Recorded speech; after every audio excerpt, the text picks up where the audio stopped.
tema que el Señor ponía en mi corazón es ojo bueno y ojo maligno. Y este tema pues surgió porque tuve una plática con un hermano hace 3, 4 semanas.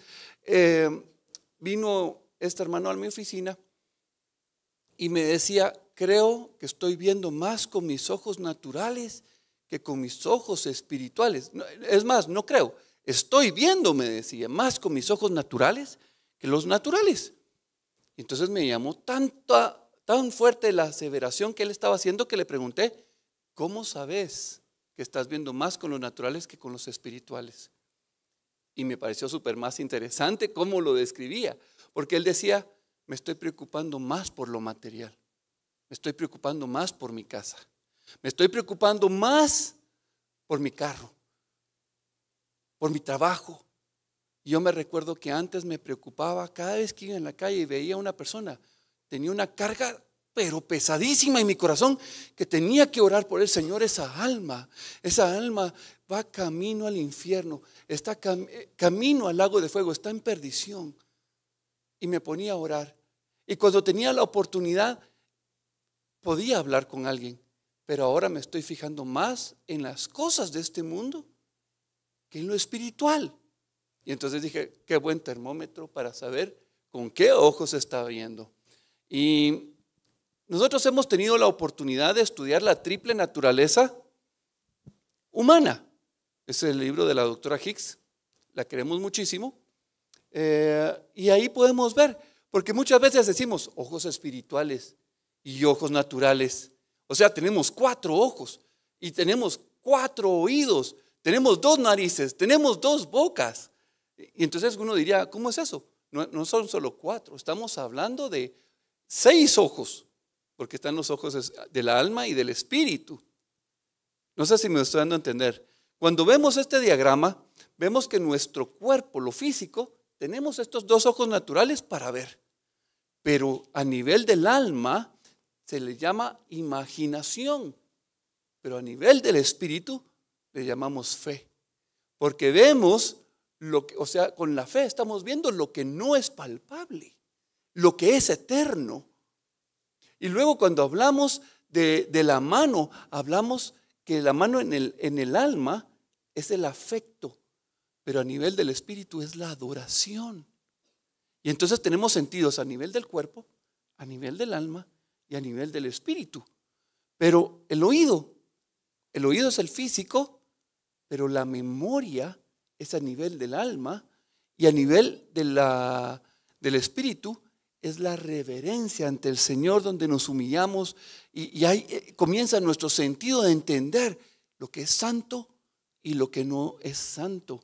Igual con la nariz tenemos para discernir, tenemos nuestra conciencia, pero a nivel del espíritu es la esperanza. Y por último tenemos el sentido del gusto, la boca, pero resulta que la boca a nivel del alma es la razón y a nivel del espíritu es la oración. Esta es una clasificación que la hermana Hicks hizo y tiene un sustento en su libro que se apoya en la palabra. Pero al hablar de ojo maligno y de hablar de ojo sano, ojo bueno, tenemos que entender que la palabra nos está diciendo que no somos buenos para reconocer espiritualmente. Tenemos un problema. Cuando Adán y Eva comieron del fruto que estaba prohibido, del conocimiento del bien y del mal, sus ojos fueron abiertos. Pero los ojos naturales para ver este mundo, y lamentablemente los ojos espirituales, fueron cerrados para las cosas espirituales. Y ya no podemos ver a Dios. Es más, el hombre natural piensa que Dios está muy lejos. No, Dios está cerca. Nunca nos ha abandonado. Pero nuestros ojos naturales, nuestros ojos espirituales, están cerrados a ese ambiente y no nos damos cuenta de qué tan cerca está Dios de nuestras vidas. Y entonces, yo quiero hacer una referencia y quiero comenzar con hombres, con filósofos, con cuentos, con películas que narran sobre nuestros sentidos. Y el primer personaje que quiero hablar es de René Descartes. Yo he hablado ya varias veces de René Descartes, es un gran personaje, 1500 más o menos, casi en la misma época de Martín Lutero, solo que él se mantuvo en la Iglesia Católica. Pero ustedes dirán, ¿por qué? Es que René Descartes era un filósofo de primera y él hizo una tesis. Daniel Romero me regaló, porque como he hablado tanto de él, él me dijo, te conseguí el libro, y de verdad que cuando lo leí me encantó. Yo tenía solo los principios y me he disfrutado el libro del discurso del método, pero René Descartes viene y en su discurso él comienza a decir, yo no quiero confiar más en mis sentidos. Y voy a explicarles solo una referencia, porque a veces pensamos René Descartes solo como filósofo, ¿verdad? Pero René Descartes no solo era filósofo. Miren, René Descartes era un excelente matemático y él logró concebir lo que era el plano descartesiano. Ustedes cuando recibieron las clases de matemáticas y aprendieron sobre X y Y y Z, es gracias a René Descartes. Yo cuando he dicho eso, algunos me dicen, ay, qué desgraciado ese René Descartes. Me cae re mal, porque cómo me iba re mal en esas clases. Y bueno, y no solo esto. Miren, él dijo, ¿saben qué? ¿Para qué poner números en las fórmulas? 3 por 5 es igual a 15. ¿Para qué vamos a decir eso? Pongamos A por B igual a C. Y entonces comenzó a poner las ecuaciones lineales. Y miren, se echó una cantidad de fórmulas. Y de ahí surgen todas las ideas para hacer fórmulas. O sea, René Descartes no es cualquier persona que de plano estaba fumando un día y se le ocurrió algo. No, era una persona que indagaba y pensaba. Y en su tesis, en el libro del discurso del método, es interesante, porque él dice, ¿cómo sé que lo que estoy viendo es real? Porque resulta que cuando yo estoy soñando, mis sentidos están funcionando. Yo veo, yo oigo, yo siento olores, yo palpo, yo grito. ¿Y saben qué? No me doy cuenta que es un sueño. ¿Saben cuándo me doy cuenta que es un sueño? Hasta que me despierto. Porque vuelo, pego brincos de 1 kilómetro, soy fuertísimo, o a veces ni puedo caminar, siento que perdí las piernas. Miren, yo no sé qué han soñado ustedes, pero han tenido sueños que ustedes sienten que son pero súper reales. Miren, yo me recuerdo teniendo 13, 14 años, estaba en mi cuarto y yo ni tenía novia ni nada. Y en mi sueño una chica se me acercó y me dijo, estoy embarazada. Miren, ¿y cuánto tenés? Me dijo, no sé cuántos meses. La cosa es que yo me levanté, iba camino al cuarto de mis padres, iba yo llorando. Y de repente voy a medio camino y digo, cuando mis papás me pregunten, ¿cómo se llama? ¿Cómo se llama? ¿Cuántos años tiene? No sé. ¿Y dónde la conocí? A saber. Entonces me tocó, me costó de verdad, porque estaba medio dormido y entre las emociones, dije yo, fue un sueño. Miren, de verdad, yo me sentí engañado de mis sentidos, de mi percepción. Y entonces René Descartes decía, yo no puedo confiar en mis sentidos, en mis ojos, no puedo confiar en mis oídos, porque ¿quién me dice que esta vida no es un sueño? Y entonces él comienza, y el discurso del método es cabalmente eso, dice, voy a cancelar mis sentidos, voy a negar mis ojos, voy a negar no solo los míos, sino los de todos, no voy a confiar en nadie. Es más, quiero que, aquí está lo que él percibe como sueño y que es realidad, que uno puede volar, pero él dice, los sentidos nos engañan, nos otorgan un conocimiento falso. Y entonces, ¿cómo obtengo un verdadero conocimiento? Entonces tengo que cancelar mis sentidos. Y él lo que hizo en el discurso, en un resumen muy, muy escueto que voy a hacer, por favor, no van a decir que lo que estoy diciendo pero es la idea, es que él cerró todos sus sentidos, no dejó que nadie interfiriera y comenzó a pensar, bueno, aquí estoy yo. Nada de lo que veo, nada de lo que oiga, nada de lo que siento es real. ¿Cómo sé yo que soy real? Bueno, yo estoy pensando, porque estoy pensando y tengo conciencia de mí mismo. Primero pienso y luego existo. Y ahora ya saben de dónde viene la frase, de René Descartes, porque él dijo, ok, ya sé que yo soy real, que no soy producto, o sea, no estoy en un sueño, estoy consciente de mí mismo. Entonces ya puedo comenzar a discernir. Miren, díganme si no es interesante para que una persona comience a dudarse de sus sentidos. Y entonces él llega y dice, bueno, ahora ya comencé con que existo yo, pero ¿cómo sé que lo demás es cierto? Y comienza a tener un debate interno sobre la realidad. Llega la pregunta, ¿y cómo sé que Dios es eterno? Miren, ¿cómo Dios es que existe? Y entonces él hace dos preguntas básicas. Y él dice, ¿cómo sé? ¿De dónde saqué yo la palabra eternidad? ¿O de dónde salió esa palabra eternidad? Si aquí todo se arruina, todo se descompone, todo se deteriora. Las estrellas, por mucho que están ahí brillando, se están muriendo. Entonces no hay nada eterno en este mundo. Y si un concepto no puede venir de la nada, ¿de dónde salió esto de eternidad? De algún lugar tuvo que haber salido la palabra eternidad. Entonces él dijo, bueno, tiene que haber alguien que es eterno y que vino y que puso eso en el corazón del hombre. Y digo yo, eso lo dijo el rey Salomón. Dios puso eternidad en el corazón del hombre. Y él, en una forma lógica, llega a decir, alguien externo a este mundo puso eternidad en el corazón del hombre. Y ese fue el primero. Y la otra fue el concepto de perfección. Y comenzó a ver todo, y era muy observador, escribió de animales. Miren, este de René Descartes era tremendo. Pero vino y dijo, ¿qué es perfecto? Pues todo parece que es perfecto, pero si fueran perfectos, no envejeceríamos, no moriríamos. Así que no somos perfectos, no hay nada perfecto.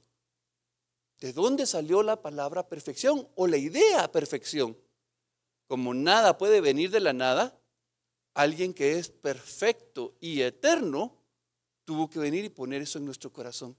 ¿Quién es ese que es perfecto y eterno? Dios. Entonces dijo, Dios existe. Y lo llevó por un medio racional, una forma lógica. Es decir, Dios es real, porque la perfección y la eternidad solo pueden ser de aquel ser que es eterno y perfecto y que no está a nuestra percepción natural. Pero vino y habló sobre la verdad y dijo, bueno, la verdad es aquello que es eterno, que es perfecto y que nunca cambia. Entonces, el concepto de la verdad no es algo que nosotros decimos que es verdad y que es mentira. Realmente la verdad se quiere dar a conocer. Y entonces comienza a hablar de la verdad como una persona.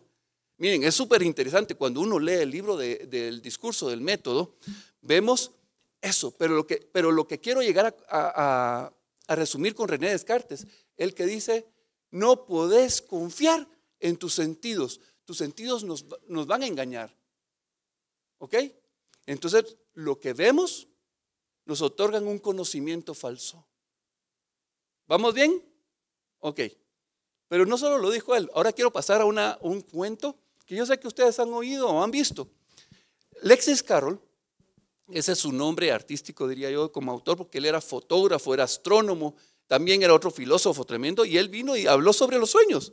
Y se recuerdan, si vieron la película o la caricatura, ella realmente, Alicia, no sabe que está teniendo un sueño. Y cuando se despierta, uy, qué rico, era un sueño. Pero miren, ella sentía todo real.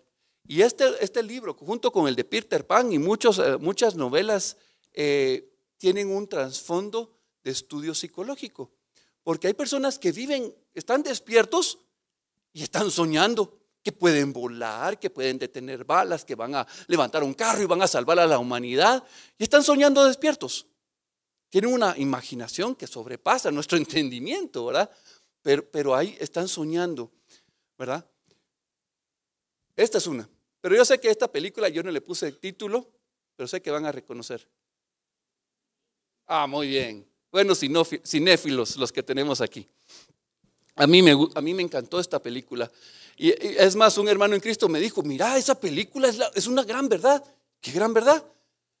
Nosotros estamos sumergidos en un mundo que nos hace creer que es real.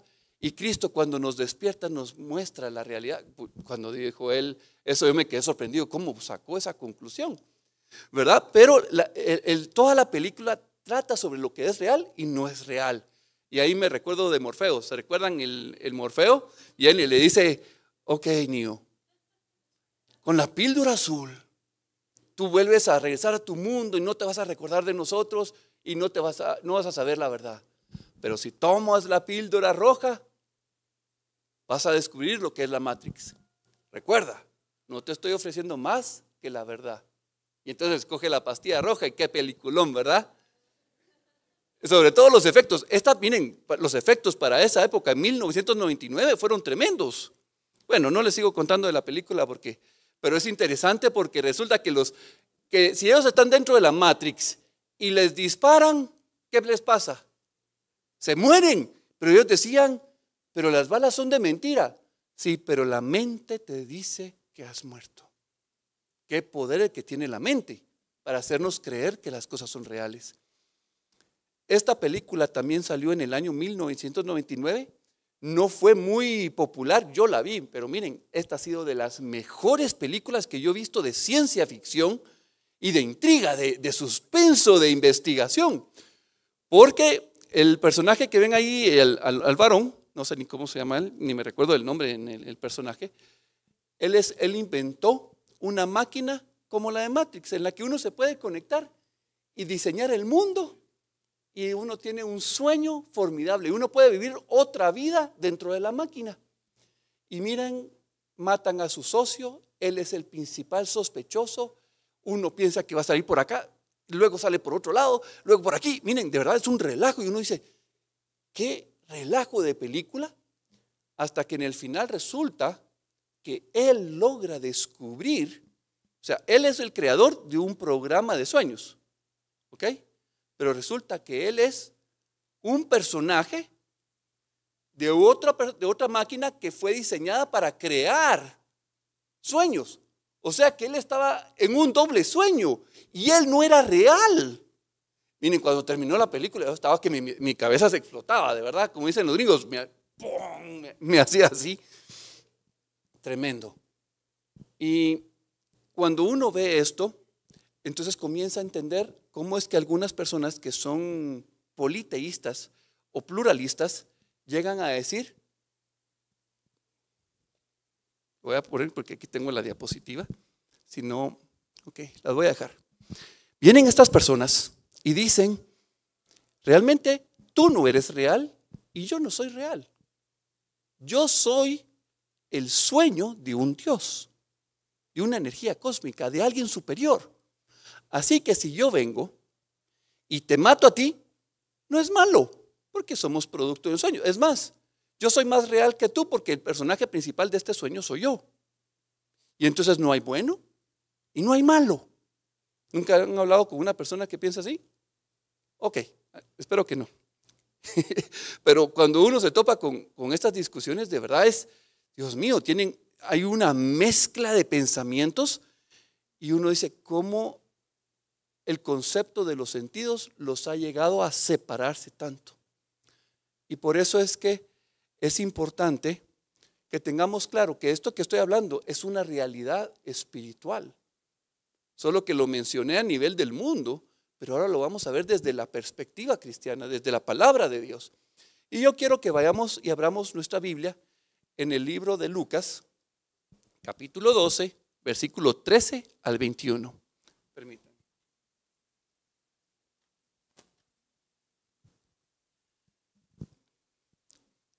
Voy a leer esta primera cita. Dice así: le dijo uno de la multitud, maestro, di a mi hermano que parta conmigo la herencia. Mas él le dijo, hombre, ¿quién me ha puesto sobre vosotros como juez o partidor? Y les dijo, mirad y guardaos de toda avaricia, porque la vida del hombre no consiste en la abundancia de los bienes que posee. También les refirió una parábola diciendo, la heredad de un hombre rico había producido mucho. Y él pensaba dentro de sí diciendo, ¿qué haré? Porque no tengo dónde guardar mis frutos. Y dijo, esto haré, derribaré mis graneros y los edificaré mayores. Y ahí guardaré todos mis frutos y mis bienes. Y diré a mi alma, alma, muchos bienes te has guardado para muchos años. Repósate, come, bebe, regocíjate. Pero Dios le dijo, necio, necio, esta noche vienen a pedirte tu alma y lo que has provisto, ¿de quién será? Así es el que hace para sí tesoro y no es rico para con Dios. Y cuando vemos esto, miren, hay cosas que deben de sorprendernos en estos pasajes bíblicos, porque comúnmente predicamos sobre este tema con respecto a las riquezas y que no pongamos nuestro corazón, y vamos a leer otras citas que tienen eso, pero la intención no es hablar tanto de las cosas materiales, sino de nuestros sentidos, porque aquí el Señor le está diciendo necio. Y a mí me gusta mucho cuando encuentro una palabra que toca mi corazón, quiero ver cómo fue traducida a otras versiones, y otras versiones dicen torpe. Dios diciéndole a alguien, torpe, torpe, esta noche vienen por ti. ¿O qué dirían ustedes? Pobre loco, pobre loco. ¿En dónde estás aprovisionando para tu vida eterna? Otra podría ser, mira, esta sí es seria, estúpido. Imagínense, Dios diciéndole a uno estúpido. O esta otra, no eres sabio, no eres sabio, tonto, irrazonable. O sea, hay calificativos aquí que nos dicen, ok, aquel que comienza a pensar en hacer para su vida, para vivir hacia el futuro y comenzar a guardar, cada día tiene su propio afán. Pero sus sentidos estaban en las cosas que poseía. Y él estaba viendo cuántos bienes tengo. Y entonces cuando tuvo todo eso, él dijo, cuando tenga todo eso, voy a decirle a mi alma, repósate. La semana pasada hablaron sobre el reposo. Miren qué temazo. De verdad, toda la semana estuve dándole al tema del reposo. Decía, Señor, estoy cargando cosas que no me competen a mí. Señor, quiero reposar en ti. Toda la semana estuve cargadísimo. Cada vez que me recordaba, no, yo no quiero estar cargado. Quiero venir a reposar en el Señor. Pero si quiero reposar en mis propias fuerzas, estoy fracasando. No he entendido el mensaje. Y entonces cuando yo comienzo a ver ¿qué tengo que hacer? ¿Qué tengo que hacer? ¿Qué tengo que proveer? ¿Qué tengo que hacer a la cena? ¿Qué tengo que hacer para los ahorros? ¿Qué tengo que tener seguro? Miren, esas cosas están bien, pero cuando son mi prioridad, significa que estoy viendo con mis ojos carnales y no con los ojos espirituales. Y entonces mis sentidos, las cosas físicas de este mundo, como dirían, nos tontean. Nos hacen creer que esta realidad es más real y resulta que lo espiritual es más real que lo que es este mundo, porque el Señor nos dice que son cosas vanas. Sí vamos viendo la diferencia, sí lo pueden ver, ¿verdad? Ok, vean la siguiente cita, también es tremenda porque nos dice 1 Corintios 2, 14, 15, pero el hombre natural no percibe las cosas que son del Espíritu de Dios. Miren, ahí está clarísimo. Estos ojitos que tengo aquí, aunque son bien bonitos y que cautivan a tantas chicas, no pueden ver las cosas del Señor. No lo pueden ver. Me engañan, me traicionan. Y no puedo ver las cosas espirituales. Porque para él son locura. Y la verdad es que son locura. Cuando el Señor nos dice, confía, yo voy a cubrir las deudas. Y uno con una gran deuda. Y el Señor dice, confía. ¿Cómo voy a creer si no tengo nada? Y de repente se paga la deuda. Y uno dice, ¿cómo se pagó la deuda? Nuestros ojos no lo ven. Marcela me lo decía cuando estábamos con la empresa de Crezca y nos tocaba pagar quincenalmente toda la planilla y no teníamos 2,000 quetzales y teníamos que pagar una planilla de 40,000 quetzales. Y Juancho, ¿qué vamos a hacer? Marce, yo tengo más tiempo que tú en la empresa y yo todavía sigo sin entender cómo Dios hace para pagar las cuentas, porque 2 horas antes de que tengamos la obligación, ahí está el dinero. Y ella al principio cómo se tronaba los dedos. Después ella estaba igual que yo, tampoco entiendo la matemática de Dios. Pero el Señor, y entonces comenzábamos a ver, pero es una experiencia, comenzábamos a ver espiritualmente, pero inicialmente no podíamos ver porque este cuerpo no nos lo permite. Decimos, es una locura. Continuemos y dice, y no las puede entender porque se han de discernir espiritualmente. Es una realidad. En cambio, el hombre espiritual, el que tiene abiertos sus ojos espirituales, juzga todas las cosas pero él no es juzgado de nadie. Vive en paz, vive en tranquilidad, porque sabe quién es su proveedor, sabe quién es su sanador, sabe quién es quien lo está viendo, quién lo está cuidando, quién es el que pelea sus batallas. Y entonces vive por fe.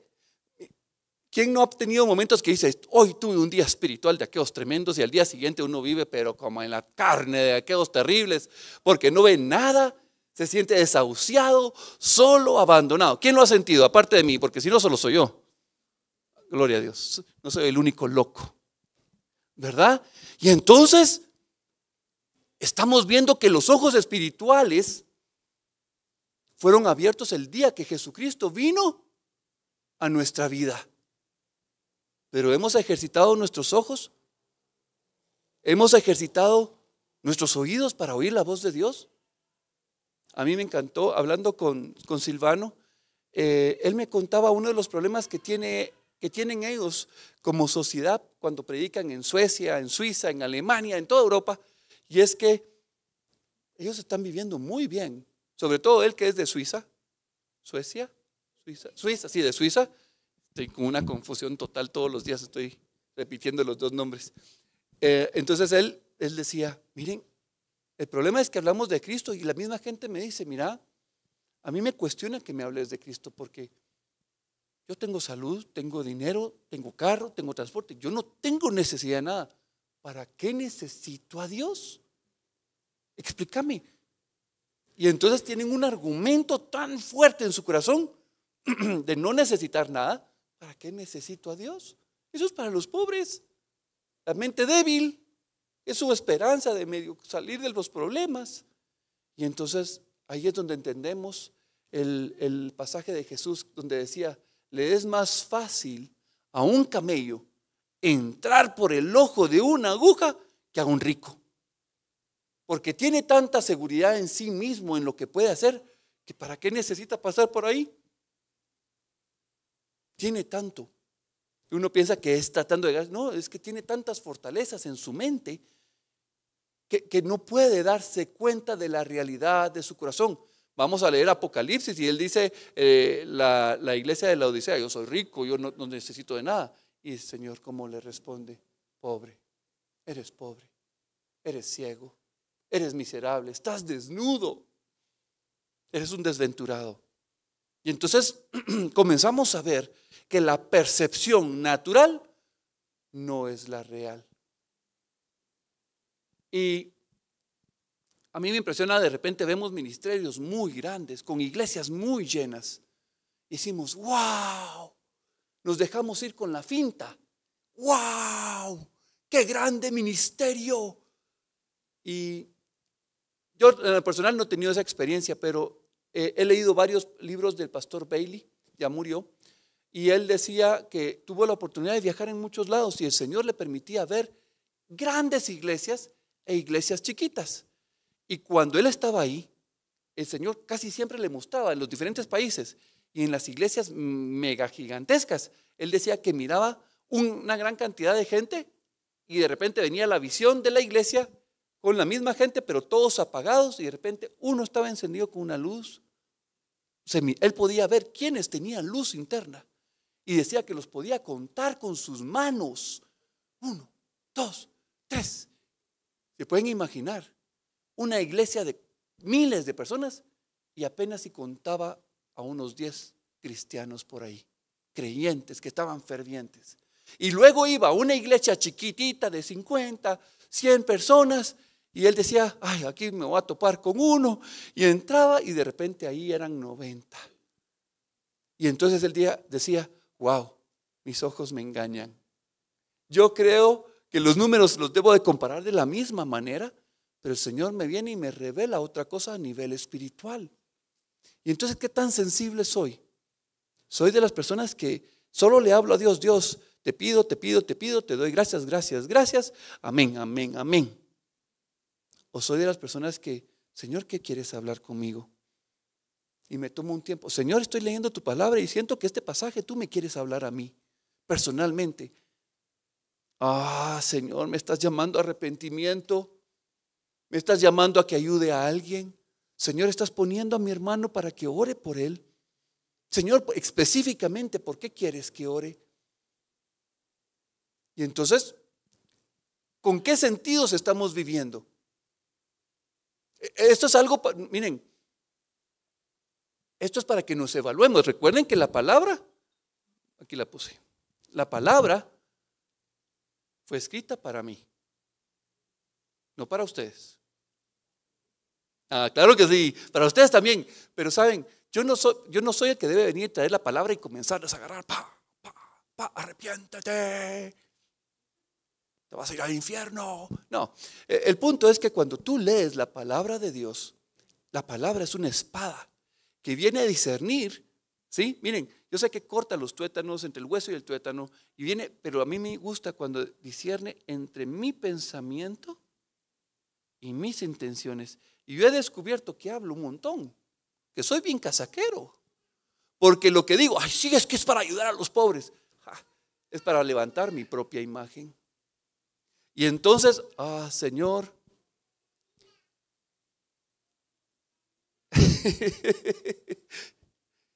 Arelita linda, te queremos mucho. Qué rico oír la voz de un niño dentro de la iglesia, ¿verdad? El tema es que si nos dejamos escudriñar por la palabra, que es Jesucristo mismo, Él viene y nos habla. Pero de repente yo oía a los jóvenes que decían, yo creía que solo era hacia una dirección, pero es en ambas. Y ellos testifican de cómo hoy en la palabra de Dios, y yo me gozo. Y ellos le preguntaban a uno de los jóvenes, ¿y tú ya le preguntaste al Señor qué es lo que tú tienes que hacer? Y dice que unos, no, y rapidito, mejor que ni me diga, porque yo lo que quiero hacer es lo que yo quiero. No me interesa lo que, o sea, sí quiero oír la voluntad de Dios, pero mejor no, porque no me va a gustar lo que Él tiene para mí. Y entonces a veces nos hacemos los locos. Somos especialistas en hacernos los locos. Hace unos días iba yo en el tráfico y no sé si a ustedes les ha pasado, pero cuando se pone terrible y que todos se meten uno tras otro y alguien prende la lucecita de pidevías como para vencerse, uno acelera, pasa y no te estoy viendo, brother. Algo así me imagino que hacemos con el Señor. Señor, yo sé que me estás hablando, pero me hago el loco. ¿Les ha pasado? Claro, ustedes son los que me cierran el paso. Bueno, entonces comenzamos a ver. Y la cita de ojo bueno, ojo sano y ojo maligno la encontramos en Mateo 6, 19, 24. Por favor, César, si me puedes apoyar, te lo agradezco.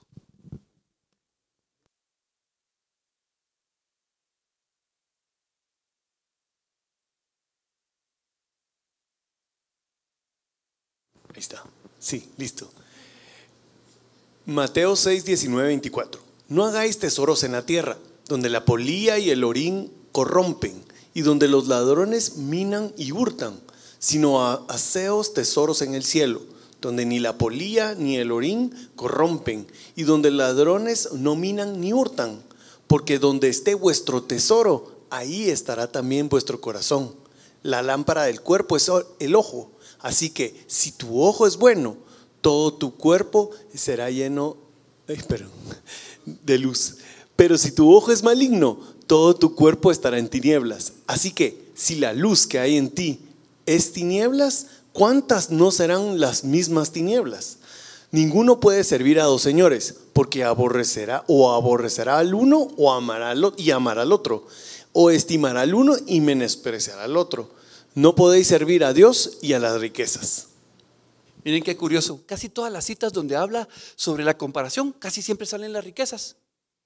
No estoy hablando de la riqueza, por favor, yo me estoy enfocando a los sentidos, porque lo que quiero es que el Señor abra nuestros ojos, nuestros oídos, nos haga sensibles a Él.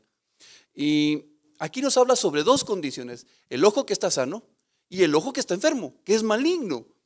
Y cuando dice el ojo que está sano, que es bueno, es lámpara para todo el cuerpo y está lleno de luz. ¿Y quién es la luz? Ok. Y entonces si Jesús es la luz, ¿qué es lo que está diciendo? ¿De qué tiene que estar lleno nuestro corazón? De su presencia, de su amor, de su gracia, de su bondad, de su justicia, de su fidelidad.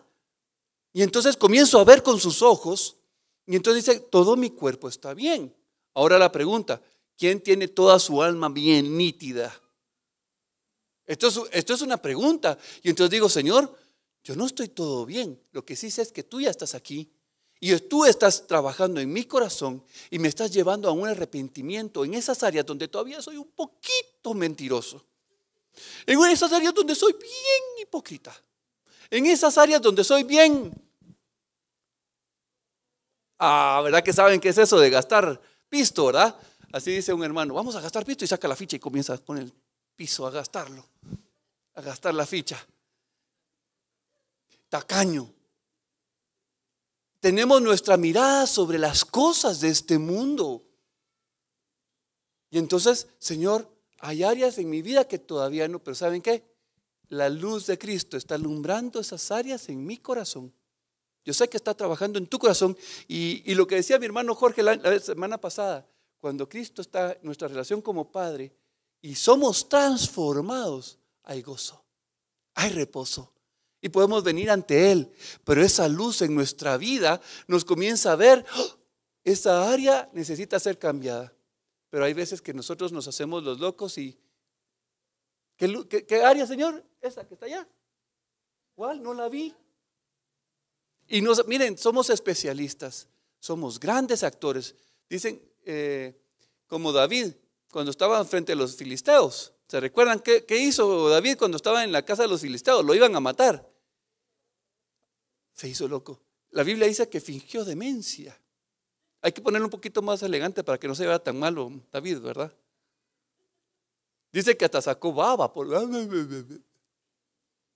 ¿Verdad? O sea, el gran hombre espiritual que la Biblia habla sobre que era conforme al corazón de Dios, también se hacía el baboso. Así que tú no me vas a decir que tú no te haces el baboso, porque yo estoy seguro que también te has hecho el baboso ante el Señor. Y tratas de engañarlo. Y el Señor nos dice que tengamos cuidado porque nadie se puede burlar del Señor. Nadie lo puede engañar. Así que mejor cuando el Señor te muestre algo, no te hagas el ciego, no te hagas el sordo. Estamos bien ahí, ¿verdad? Entonces, comenzamos a ver esto. Y aquí es donde el salmista del Salmo 119 viene y dice, quienes han leído el Salmo 119, yo no sé si ustedes lo saben, pero este es un salmo pedagógico. ¿Así está bien dicho? Pedagógico. Gaby, que es maestra. Y entonces, ¿qué significaba? Con este salmo le enseñaban a los niños a leer. Porque cada versículo comenzaba, cada 8 versículos, siempre cada versículo comienza con la primera letra de su alefato. Y entonces los primeros 8 versículos tienen el alef, creo que es la primera letra. Luego viene bet, los siguientes 8. Y así se van hasta que llegan hasta la última letra del alefato. Entonces era un salmo para enseñar a leer a los niños. Y en el Salmo 100, en el versículo 18 dice, abre mis ojos, Señor. Pero entonces, ¿qué estaban? ¿Con los niños estaban aprendiendo a leer con los ojos cerrados, pues? No, ¿verdad? ¿A qué ojos se está refiriendo? A los ojos espirituales. Dice, abre mis ojos y miraré las maravillas de tu ley. Yo me recuerdo y yo leí la Biblia antes de recibir al Señor Jesús en mi corazón. Lo tengo tan presente. Yo decía, qué locura este libro, qué relajo, no entiendo nada. Y cuando lo leí con el Espíritu, se abrió. Yo decía, qué belleza. Mis ojos espirituales habían sido abiertos. Y el Espíritu Santo me estaba enseñando lo que estaba dentro de la palabra. Pero no solo eso, en el mismo Salmo, verso 37 dice, aparta mis ojos, que no vean la vanidad, avívame en tu camino. Y entonces aquí veo 2 ojos. El primero son los ojos naturales. Ahora los ojos que está pidiendo aquí, aparta mis ojos de la vanidad. ¿Qué ojos son esos? Exacto, porque los ojos naturales, miren, wow, qué carrazo el que te estás echando. Ala, todo eso te pagan. Y en serio, te fuiste de viaje. Todo el mundo, en barco y en avión, crucero. No, en barco privado. ¡puchis! Y entonces nos vamos de boca por las cosas naturales. Miren, de verdad, yo he entrado en envidia. Esto es algo que tocó mi corazón recientemente porque me dejé de llevar por mis ojos naturales. Iba subiendo las gradas y como ahorita con las muletas esas gradas se me vuelven eternas, pues ahí voy pensando un montón. Y entre comenzando a subir, de repente comencé a comparar ministerios. Y al final, fue el martes más o menos, le decía al Señor, y hoy estoy de niñera cuidando a estos misioneros, llevándolos de un lado, termino cansado, cuidando niños, jovencitos. Y el Señor me responde, no estás cuidando misioneros, estás cuidando a mis hijos. Miren, quebró mi corazón, porque si hay algo que Dios ama es a sus hijos. Y nos dio una responsabilidad, no a mí, a la congregación, de recibirlos, de cuidarlos, de estar pendiente de ellos. Así que lo que ustedes hicieron, los que recibieron a un misionero en su casa, estaban cuidando a un hijo de Dios. Les decimos misioneros, pero la verdad son jóvenes que tomaron una decisión de seguir a Cristo. Y muchos de ellos, ¿saben ustedes por qué fueron a la EDE? Le estaban diciendo, Señor, te doy la oportunidad de que me enamores. No de que te vengo a servir, no, te vengo a dar una oportunidad. Si esto no me gusta, en cualquier momento me voy. ¿Y saben qué? Aquí están. Se dejaron enamorar por el Señor. El Señor quiere mostrar su bondad y su misericordia a nosotros, pero nos negamos nosotros a abrir nuestros ojos, a oír lo que Él quiere, a ser sensibles a su palabra. ¿Estás oyendo al Señor? ¿Qué te dijo esta semana? A ellos les preguntan diariamente, hoy en tu tiempo de devocional, ¿qué te dijo el Señor? Y ellos tienen que venir, el Señor me habló. Y si le dicen, no me habló, bueno, regresa hasta que te hable, porque el Señor no es mudo. Él habla y quiere hablarte, así que regresa. Y entonces van. Te pregunto, ¿el Señor te habló esta semana? ¿Te habló esta semana? ¿Te habló hoy? ¿Te habla en la noche? ¿Te habla todo el tiempo? Gloria a Dios. Pero si no te está hablando, entonces, Señor, abre mis ojos a ti, todos mis sentidos a ti. Y Señor, que mis ojos, miren, mis ojos naturales sean cerrados a las cosas vanas, a la vanidad. Y ya saben que es vanidad, ¿verdad? Algo que es superfluo, pasajero, sin valor, sin sustento, que no vale la pena, por las cosas que no valen la pena. Y en Efesios 5:6 dice, nadie os engañe con palabras vanas. Así que si ustedes creen que solo con los ojitos es engañado uno, mentira.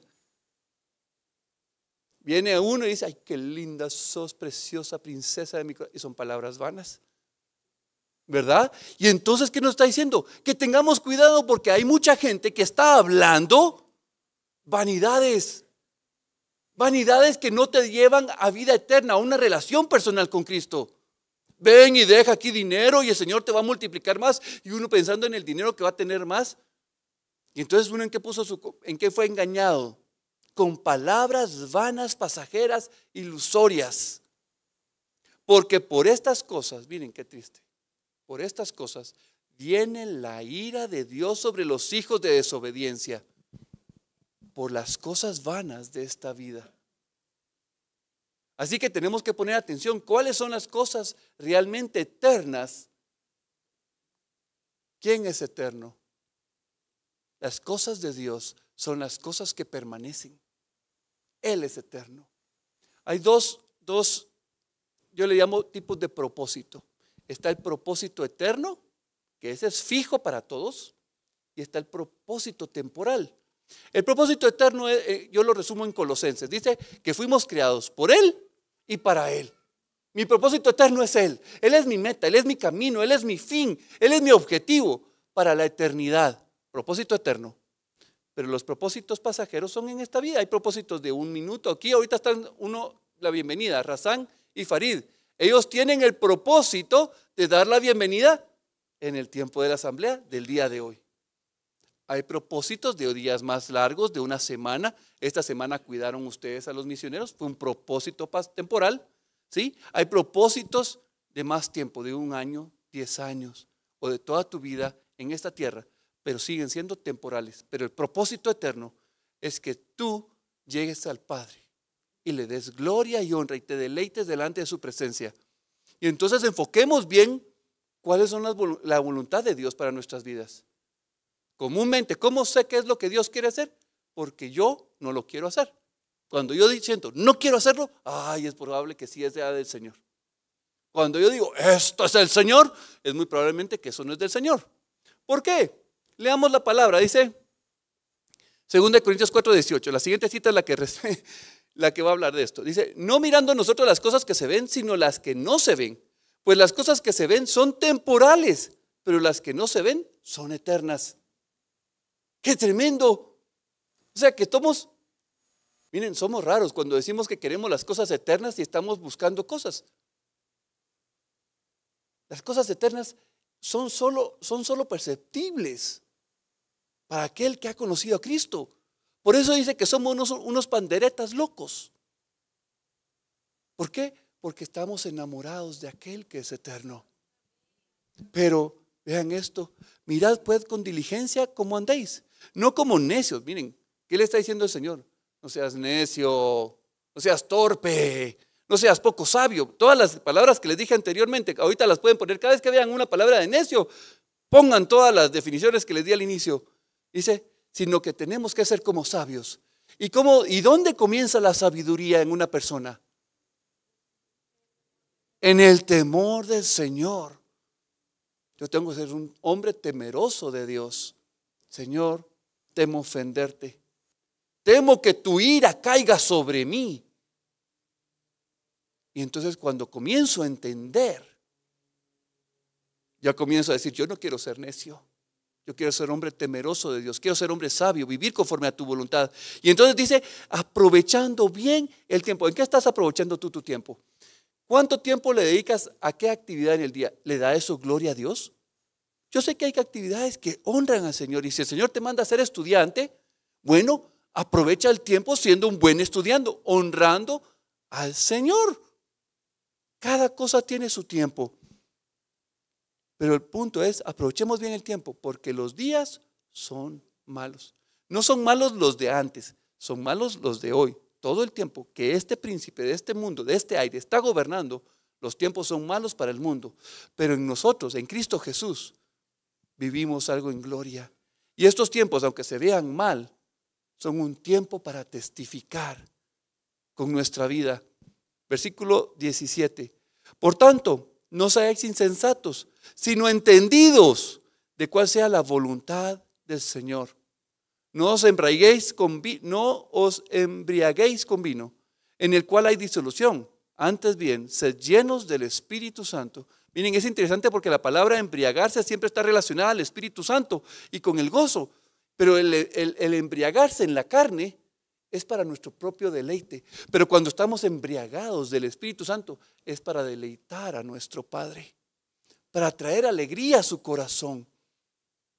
Y entonces tenemos que entender que hay una lucha constante en nuestros corazones que dice, esta es parte de la cita anterior, hablando entre vosotros con salmos, con himnos y cánticos espirituales, cantando y alabando al Señor en vuestros corazones, dando siempre gracias por todo al Dios y Padre en el nombre de nuestro Señor Jesucristo. Pero esta es la parte que quería comentarles. Hay una batalla y está bien clara en Gálatas. Pablo le está diciendo, no regresen a la carne. Gálatas tontos, ¿cómo se pudieron ser engañados? Ustedes fueron engañados con sus ojos naturales. Y entonces dice, digo pues, andad en el Espíritu y no satisfagáis los deseos de la carne. Los ojos naturales, porque el deseo de la carne es contra el Espíritu y el Espíritu es contra la carne. Miren, si hay algo en mi corazón, yo procuro ir con Marcela y decirle, Marcelita, mira, fíjate que estoy sintiendo esto y esto. Ella lo oye, oramos, ella me da su punto de vista, siento esto, no tengo paz. Ella no tiene paz, vamos a seguir orando y vemos en qué medida sí, en qué medida no. Y entonces buscamos la voluntad del Señor. Pero comúnmente, cuando yo estoy muy entusiasmado, tiene que ser.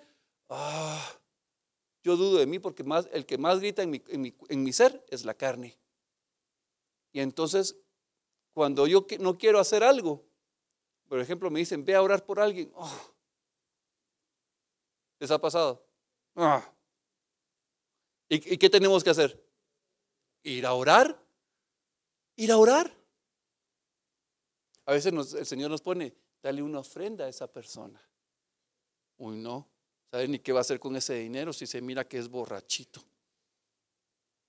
Y entonces juzgamos. Pero si el Señor pone algo en nuestro corazón, busquemos ver con los ojos espirituales. Amén. Leamos esta última cita, Efesios 1:18, dice, alumbrando los ojos de vuestro entendimiento. ¿Quién alumbra nuestro entendimiento?